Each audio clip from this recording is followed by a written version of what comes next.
सड़क के किनारे कोई वाहन खड़ा नहीं होगा। सड़क स्टंट करने की जगह नहीं है। हर एक माफिया की कमर तोड़ डाली। अवैध स्टैंड तो हम हर हाल में हटा दें।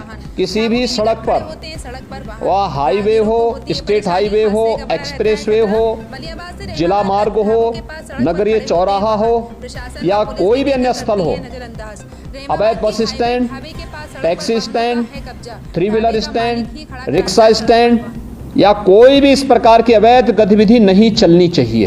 अगले 24 घंटे के अंदर अवैध स्टैंड तो हम हर हाल में हटा दें। माफिया प्रवृत्ति के किसी भी व्यक्ति को किसी भी ठेका पट्टे के साथ मत जुड़ने दीजिए।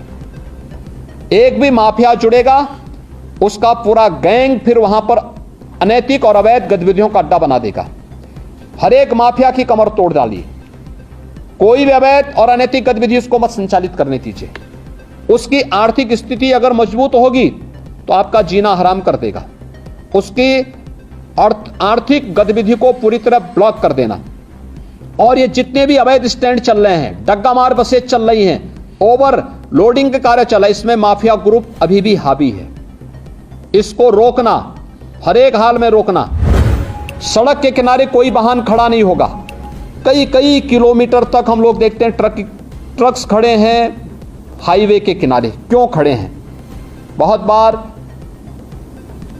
एक्सीडेंट के कारण भी बनते हैं ये। सड़क के किनारे कोई वाहन खड़ा नहीं होगा। नियमित पेट्रोलिंग करना, उनके लिए पार्किंग का स्पेस उपलब्ध करवाइए, या अन्यथा वो सड़क पर चलते रहें। ढाबा भी अगर पार्किंग के लिए स्पेस नहीं है तो ढाबा को भी, इस प्रकार के अवैध ढाबों को भी आप सड़क के किनारे से हटाएंगे। ओवरलोडिंग को रोकने की कार्रवाई, जहां से ओवरलोडिंग हो रही है उसी केंद्र पर रोकना। ऐसा नहीं कि आप सड़क पे लेके आ रहे हैं और सड़क पर लेकर आने के बाद फिर सड़क पर अवैध रूप से जाम लग रहा है, लंबा जाम में लोगों को फंसना पड़ रहा है कि 5 टन की क्षमता है तो उसमें 15 टन नहीं जाएगा या 10 टन नहीं जाएगा। सड़कें खराब होती हैं और फिर उसके बाद जहां मर्जी आती है वहां वो अपना ट्रक और अपना वाहन खड़ा करके शेष अन्य लोगों के भी आना जाने को पूरी तरह बाधित करते हैं। सड़क स्टंट करने की जगह नहीं है। ओवर ब्रिजेज या फ्लाईओवर के ऊपर जो स्टंट होते हैं, जो युवा स्टंट कर रहे हैं अपने बाइक से, हर हाल में इसको रोकना। बाइक से चल रहे हैं तो हेलमेट अनिवार्य करने की आवश्यकता है, बताने की आवश्यकता। 1 सप्ताह अवेयरनेस के कार्यक्रम चलाइए। पहले अवेयरनेस और फिर अगर अवेयरनेस के बाद आपको लगता है कि अब हमें इन्फोर्समेंट की आवश्यकता होती है तो उसके बाद फिर हमें इस कार्यक्रम को उसके बाद फिर आगे बढ़ाना चाहिए। आरटीओ के कार्यालय दलालों से मुक्त हो कि जो वह ड्राइविंग लाइसेंस देते हैं हम ऑनलाइन तो दें, लेकिन इस बात को सुनिश्चित करें कि ट्रैक पर भी हम उनकी एक बार देखें कि वह इस योग्य है कि नहीं है कि हम उसे ड्राइविंग लाइसेंस दे सकें।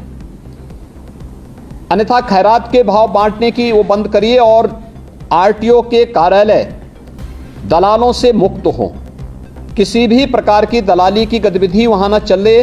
स्पीड ब्रेकर बनते हैं सड़कों पर, एक कमर तोड़ू न बनाए। एक टेबल टॉप स्पीड ब्रेकर बने।